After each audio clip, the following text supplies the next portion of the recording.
CSAT, Civil Services Aptitude Test, a screening test at prelims level of UPSC Civil Services examination in our country. Most of the aspirants are failing to pass this screening test for various reasons, particularly the non-math background students. Let's focus completely on this examination in this session. Hi students, my name is Chakravarthy and I've been teaching this aptitude, reasoning and quant for the last 25 years and actually produced more than 15,000 successful students across the country during these years. Let's focus on this examination. We discuss the prominence of this examination, importance, followed by the pattern, then the syllabus, scope, and finally the right strategy to crack this. Watch the complete video and try to get maximum mileage out of this session. It's going to be immensely beneficial for you. See students, all of you know civil services, a dream job, a dream career for lakhs of students across the country. Every year, lakhs of students appear this examination with a lot of hope and aspirations, right? This examination is of 3 stages. All of you know this one. Prelims, followed by mains, then the interview. Alright. Again in prelims, I just give the introduction. Again in prelims, 2 tests will be there. The first one is GS paper 1 and second one is paper 2. Alright. We are going to discuss this paper 2. We are going to focus on paper 2 in this session. This paper 2 is nothing but a Civil Services Aptitude Test, CSAT. As far as the first one is concerned, they give 100 questions. I'll give you the introduction on this one. You have to attempt these 100 questions and marks allocated for this 200 marks. Alright, so 100 questions into 2. And the time given for this one is 2 hours, 120 minutes. Alright. Now, coming to this CSAT, just focus on this one. Total, you get 80 questions. They give 80 questions and the assigned marks per question 2.5 and the total marks 200. Okay. This test, CSAT, is only screening test. The marks which you got in CSAT are not going to be added or counted for the merit list to go for the mains examination. This is just a screening test where you need to get a minimum 33% of the marks. That means you need to get 66 out of 200 to get qualified. But very unfortunately, the practical thing I'm telling you, practically most of the intelligent students, even though the students who can excel at paper 1 are failing to pass this screening test due to various reasons, as I told you. Let us discuss one by one.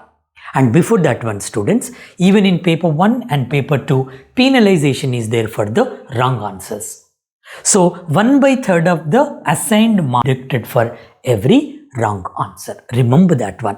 Because of this negative marking, many students are getting even minus marks also, negative marks also. So we have to consider this as well, negative as well, while attempting the questions. Now, out of these 80 questions, from where they are going to give the questions.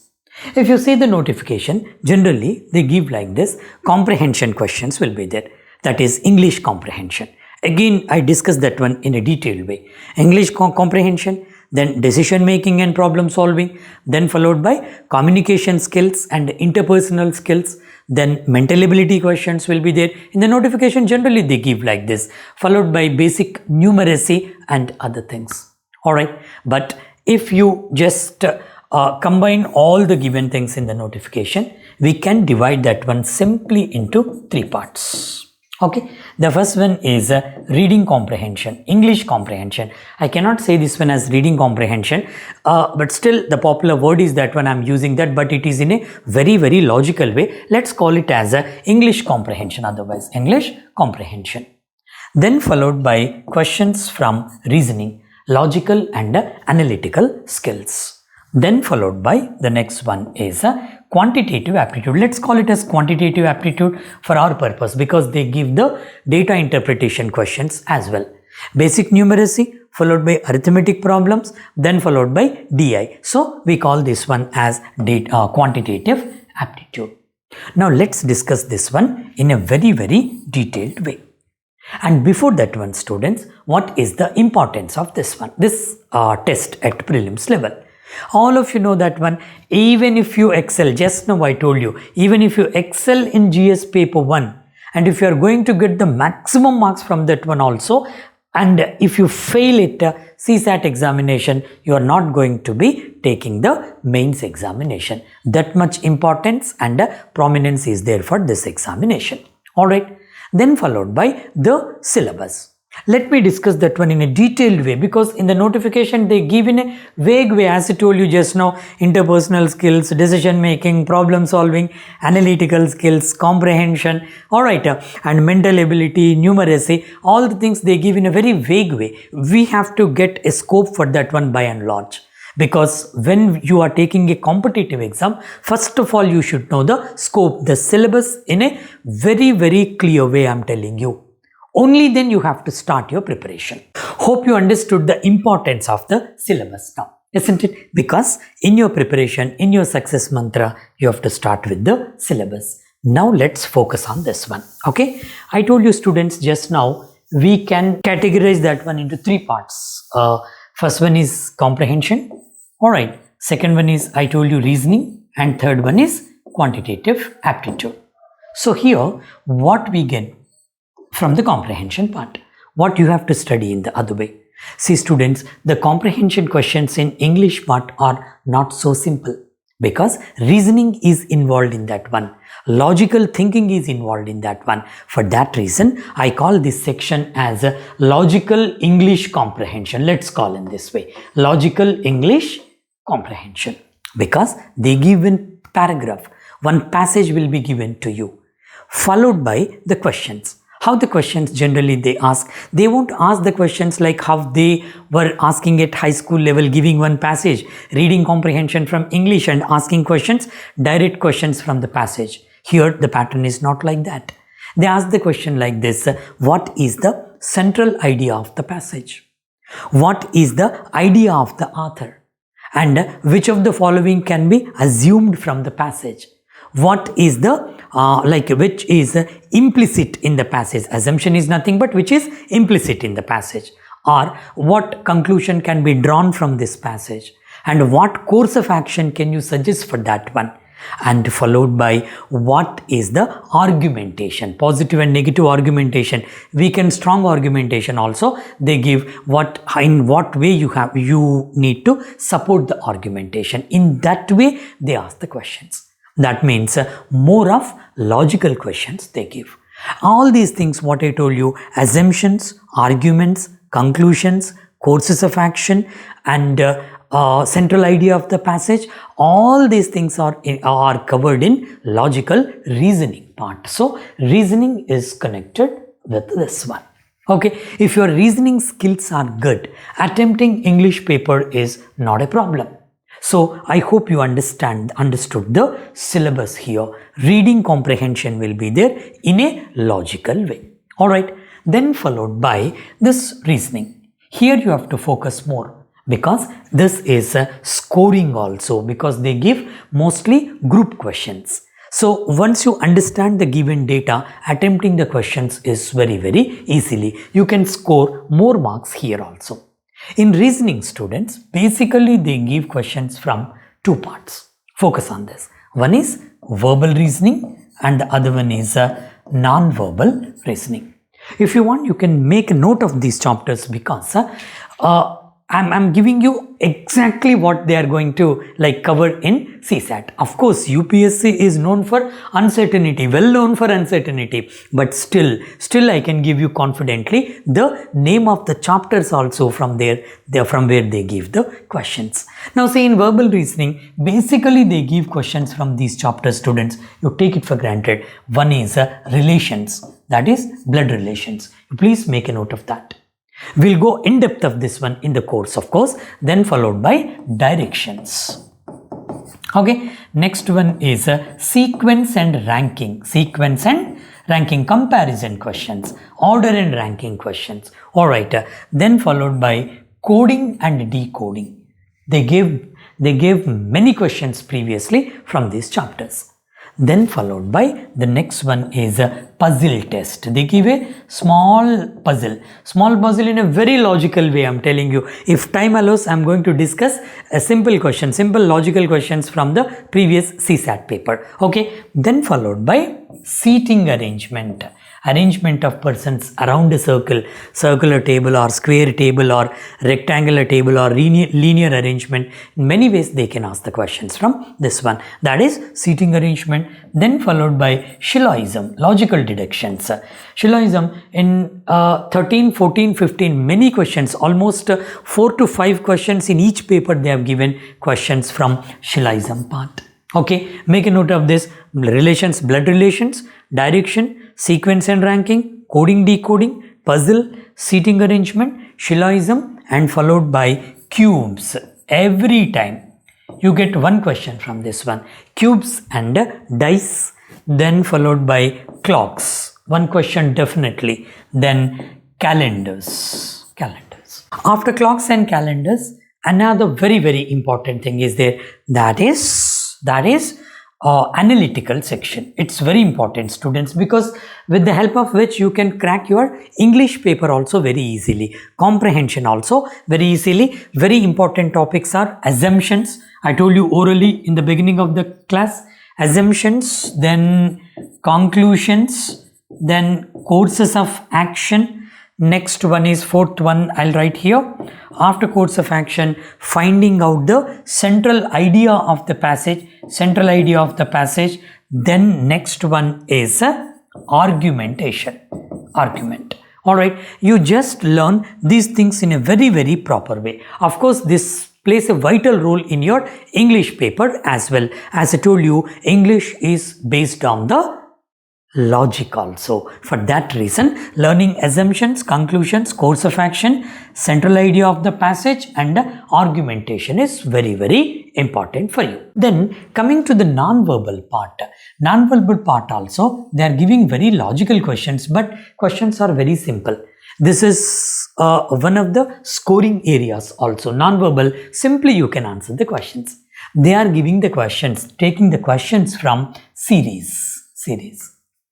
They give 4 figures. Some pattern is followed there. You need to find out the 5th figure, or sometimes they give 5 figures. You need to find out the 6th one according to the given pattern. Logically, you have to understand the pattern. Alright, then they give series, then analogy. Analogy is nothing but comparison. Okay, analogy, then classification, odd man out, then followed by paper cutting. Yes, they are giving questions. Then paper folding. Then followed by embedded figures. They are asking questions from this one as well. And counting of figures also. They give one triangle or rectangle. They like break it into pieces like this, and they'll be asking how many small triangles are there in that one, or the question related to that logic. We call this one as counting of smaller figures. Generally, they give questions from non-verbal from these chapters. So, you need to learn all the basics, students. For example, I'll tell you, in last 2022 paper, they have given one question from blood relations. In series A, I think 19th or 20th question. None of these was the right option for that one, because your answer is not matching with any of the given options. Vague thing was there. You cannot answer the question. By the way, if you know the blood relations concept, how to attempt the question without writing anything on the paper, you can attempt that one. Most of the questions, students, I can tell you almost 20% of the questions can be solved without writing anything on the paper. I am telling you openly. If you have the basics, that's very important. If the basics are there, practice well, you can do wonders in this examination. Okay, then followed by direction, sequence, coding and decoding. These are all simple chapters, right? You need to know the concept, that's it, and little amount of practice. And puzzle, seating arrangement, Shilloism, cubes and dice, particularly these 3 chapters, puzzle, seating arrangement and Shilloism. Of course, you need to learn the complete concept, because there is a scope for many twists in this one. Logic is involved in this. Alright, then followed by cubes and dice, simple way, clocks and calendars, some simple shortcut rules are there. You need to know the concept first. Okay, then after that, coming to quantitative aptitude. Quantitative aptitude, they are asking the questions, good quality questions, good difficulty level they are asking, but with if you know the concept, you can easily catch the logic. Twists are there, many twists are there, and lengthy data they are giving. But if you know the concept and practice well, cracking this quant is also not a big thing, not a very big issue. And coming to the syllabus, students, because we are focusing on the syllabus, quant I'll give you, quant also. I'll give you some chapters, students. Almost 95% of the questions are given from these chapters only. I'll give set by set. Okay, first one is, please make a note of that one if you want. First one is percentages, very important. Okay, then followed by averages. They are asking questions from averages. Then followed by ratio and proportion, basics of this. Then followed by profit and loss. Profit and loss is extension of percentages, I can say. Alright, or application of percentages. Next one is mixtures, problems from mixtures. You just go through the previous papers, you can understand this one. Mixture and alliation rules also. Alliation. You can take it as one set, total 5 chapters. Alright, if you are perfect with these 5 chapters, I am telling you, students, you can get a minimum only. No, I'm not going for the maximum side. Minimum 6 to 7 questions are from this set only. Alright, then followed by the next set, you go for number 1 only, right? Time and work. Time and work. Time and work. Then followed by work and wages. Time and work and wages, both are like interrelated. Then followed by problems based on pipes and cistern, pipes and tanks. Then followed by time and distance, time, speed and distance. Then connected chapters for this one, connected concept, trains, problems on trains they are asking in a very logical way. Previous 2-3 years I found these questions in a very logical way in CSAT paper. Then followed by boats and streams. That's it. This is one set. Total how many I have given? First set and second set. Why I am giving you set wise, I'll tell you. Okay. Then after that, next set is simple and compound interest. They're asking the questions from simple and compound interest. Okay. Then followed by permutation and combination. Then probability. These two are interrelated. Permutation, combination and probability. And they are giving very less questions, but we shouldn't leave any stone untouched. Then next one is mensuration. Mensuration. Okay. Then followed by partnership. Partnership. 2-3 times I found these questions. Partnership followed by ages, very important. Actually, these ages can be taken in this one only, this set only. So, problems based on ages. Apart from the discussed chapters in quantitative aptitude, there are 2 more chapters actually, that is HCF, LCM, HCF and LCM, one chapter. Then number system is one more chapter, because nowadays in CSAT examination, they are giving many questions based on number system, rules and formulae. So you better to go for LCM, HCF and number system as well. 95% of the questions are covered here. If you practice well, students, once you know the basics, and repeatedly I am telling you here, knowing the basics is very important, students, because they are giving the questions in a logical way. They may give the questions based on percentages, averages and ratio proportion concept. So combining all 3 there in a very logical way with lengthy data. If you do not know the basics of these 3 chapters, you cannot attempt the question, of course. That's very important to know the basics. You have to focus on that one. Alright. Then followed by this one, a number of questions also I can tell you. I may not give you the accurate number, but I can say 95% of the questions are covered from this one. Got the clarity? Always focus on this. And followed by next one, the last one is, I forgot to tell you, definitely you get questions from DI, data interpretation. Data and minimum like 2 to 3 questions you can expect from DI, and as I just told you, UPSC is very uncertain in giving the syllabus or the questions. You may get more questions also from DA. That are very logical questions they are asking from this one. Okay, this is the syllabus. The next thing, students, we have to discuss this one in a very in-depth way. Why many students are failing here? Why they are not able to pass? The main reason behind this one is lack of the strategy. You should know how to start your preparation. Many students give the answer that, sir, I am from non-math background. For that reason only I am not able to qualify CSAT. That is not completely true, students. To some extent I can accept that you are a non-math student, but you have studied mathematics up to your 10th class level, isn't it? The logic you have learnt at 10th level, for the simplification purpose, that is enough here for these questions, right? You have the base. Don't say that I am non-math student. From the childhood also I have not learnt math. You have learnt mathematics, isn't it? So you have to apply that one here, that's it. But only thing is, while going for the problem, in simple way I'll tell you, in arithmetic problem, how to approach that question, students, in quant or mathematics. Just make the problem into two parts while reading that one only. One is information part, other one is question part. If you analyze the information part in a proper way, attempting the question, while analyzing that one, you have to think like an officer. What is the job of officer? You have to analyze the question and make the blueprint for the solution. What they have given here. How to combine the given data. That's it. Based on that one, the question. While doing the question, you have to bring the clerk inside you. Clerk will solve the question. Officer will make the strategy. So, both clerk and officer inside you must work together to answer any quantitative aptitude question. Once you follow this method, making the problem into two parts, slowly you start liking the problem. When you like the problem, when you are fond of doing, when you are fond of getting the answer, nobody can stop you. You have to develop the interest there. You must like the problem. You have to get the phobia out.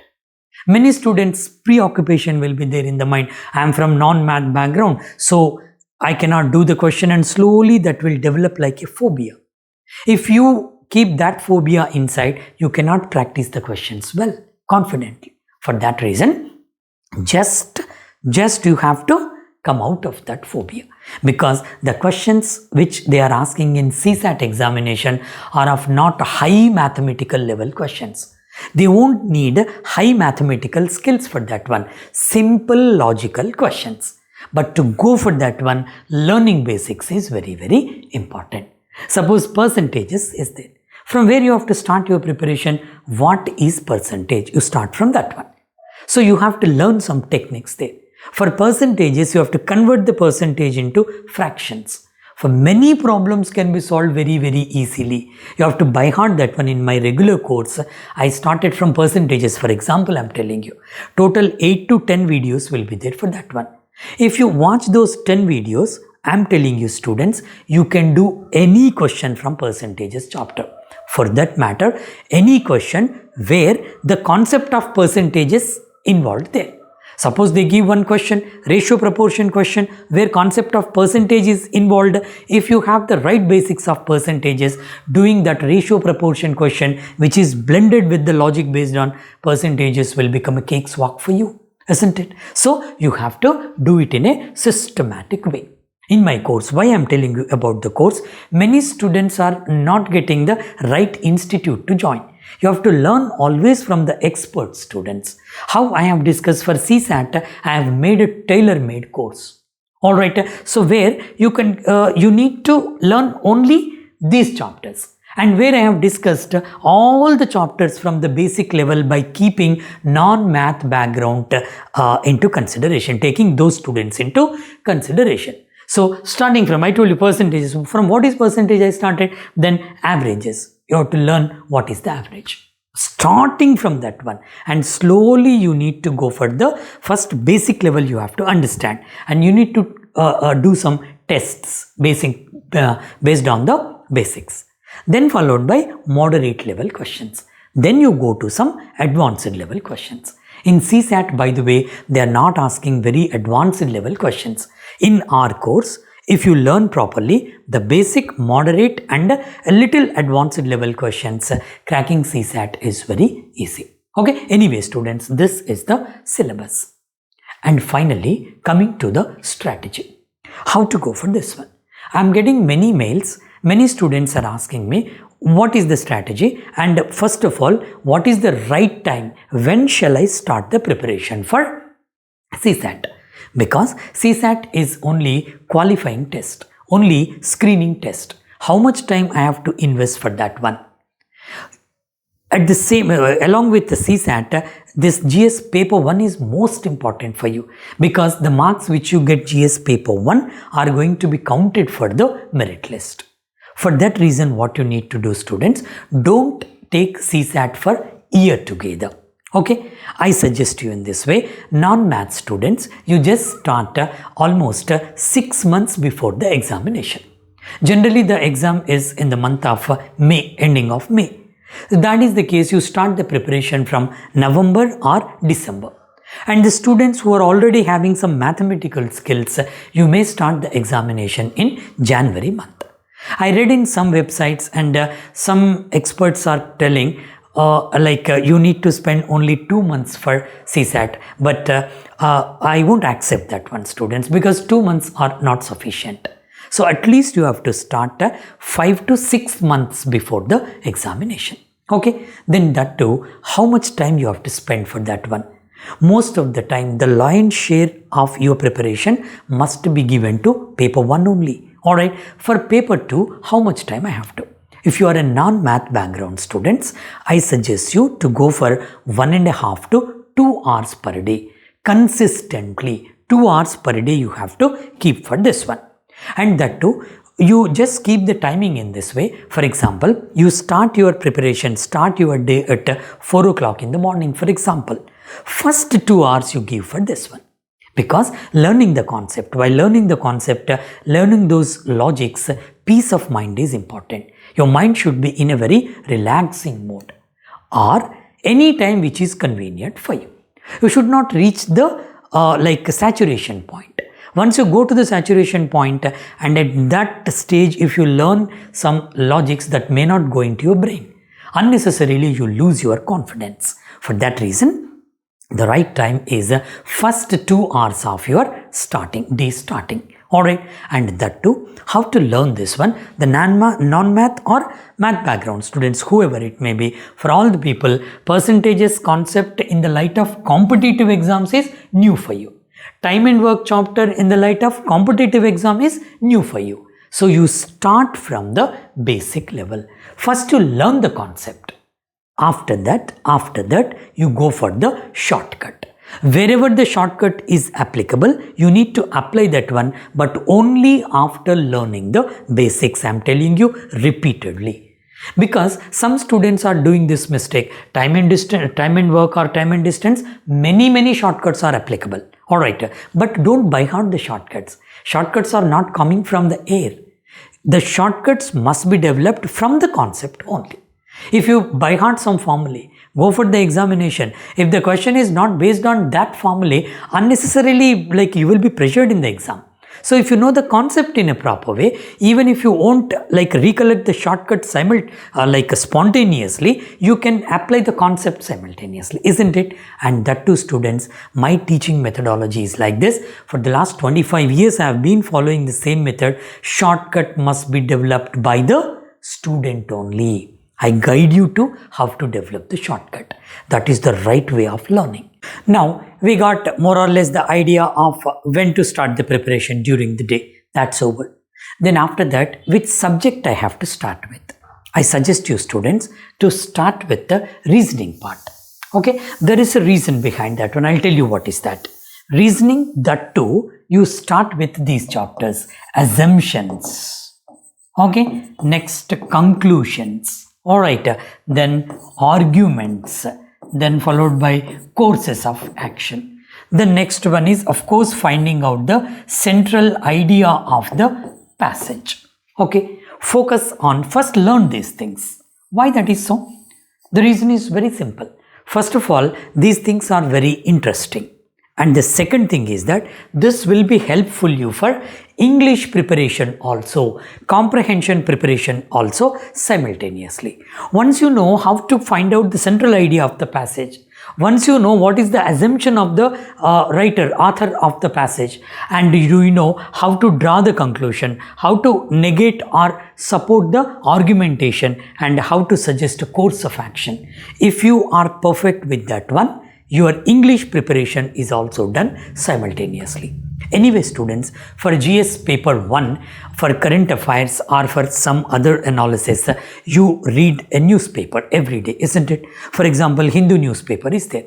Generally, you go for the normal news, then followed by editorial also. Editorial is very important for you. Alright, editorial followed by letters to editor, then followed by the articles which they give generally on the right side of the editorial.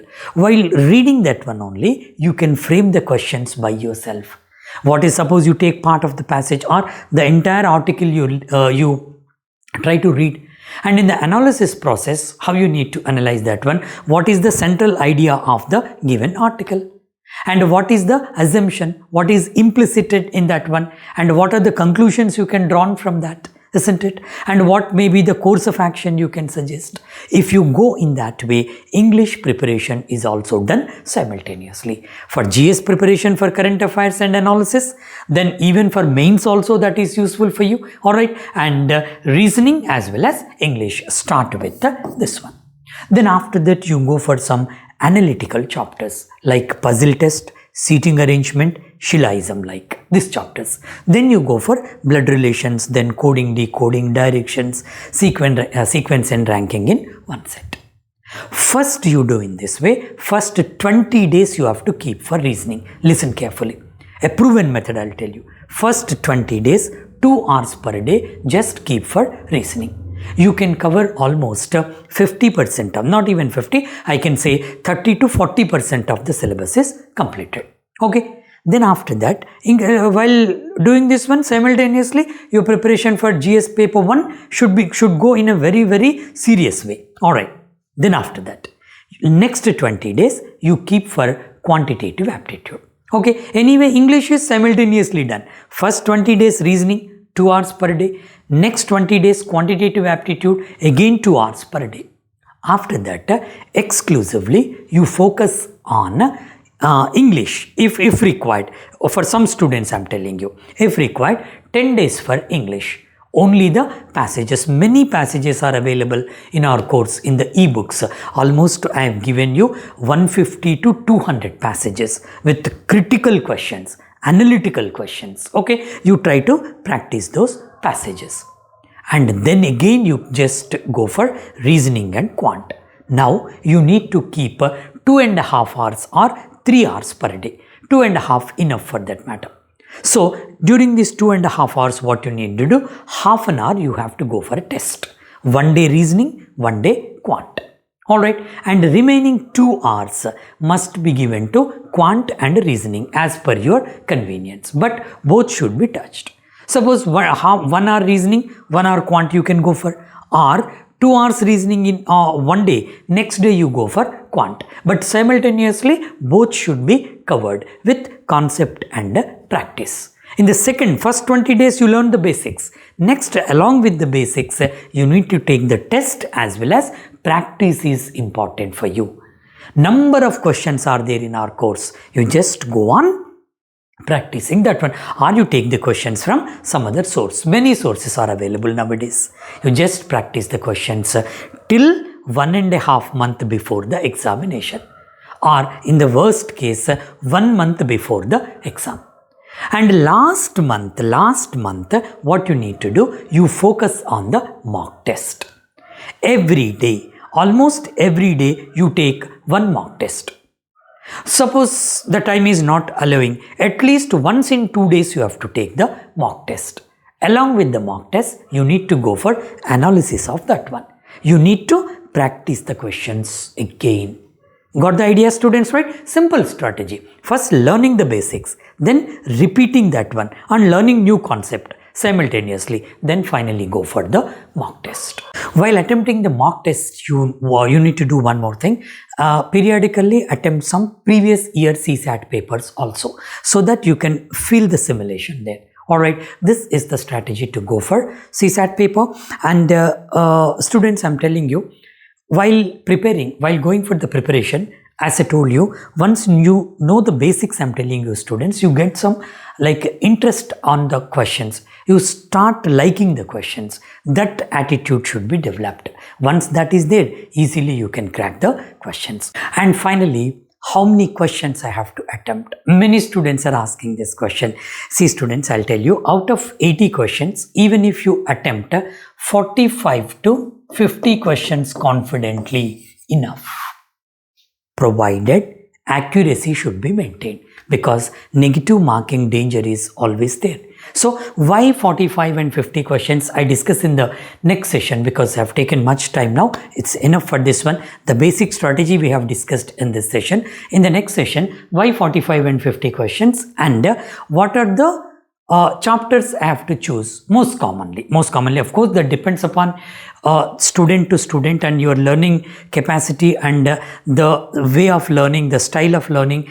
Many parameters are there, but I'll tell you the common strategy. What are the chapters you have to focus on? Have to go ahead. In the next session, we are going to discuss why 45 to 50. Thank you so much students, and I'll meet you in the next session. Thank you very much.